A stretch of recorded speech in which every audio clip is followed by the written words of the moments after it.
Dr. Fatin, kalau saya simpan emas hari ni, nak jual hujung tahun ni boleh tak?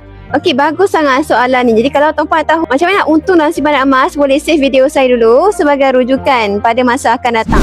Hari ni tuan-puan rata-rata orang nak simpan emas sebab nak cepat kaya. Sebenarnya tuan-puan, emas bukanlah aset untuk cepat kaya, tapi ia melindungi kekayaan tuan-puan. Sebab itulah orang-orang kaya, mereka simpan emas bukan untuk menambah kekayaan mereka, tapi untuk mengelakkan kekayaan mereka dimakan inflasi begitu saja. Sebab itulah tuan-puan nak simpan emas hari ni kena ada ilmu. Nak dapatkan ilmu, belajarlah simpan emas bersama Public Gold. Kerana kami berikan tuan-puan ilmu sampai tuan-puan kaya.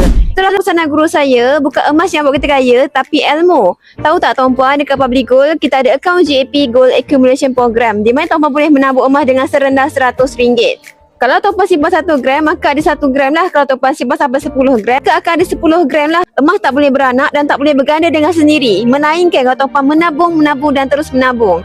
Sebab itulah tuan-puan, hari ni kalau tuan-puan nak simpan emas, pastikan untuk jangka masa panjang sekitar 2 tahunan ke atas. InsyaAllah dah untung dah pun. Tapi takkan tuan-puan simpan 1 gram je. Capailah matlamat tuan-puan. Contoh, kalau tuan-puan nak pergi haji, simpanlah sampai 100 gram. Kalau tuan-puan nak beli rumah lagi 5 tahun, simpanlah sampai 100 gram. Itulah kenapa kebanyakan penyimpan emas di Public Gold ni, mereka simpan emas dengan konsisten. Kalau ada akaun emas lagi, nak belajar simpan emas dengan ilmu, bermatlamat, nak kaya dan simpanan emas, boleh rujuk pin video saya. Dan saya akan bantu tuan-puan sampai kaya.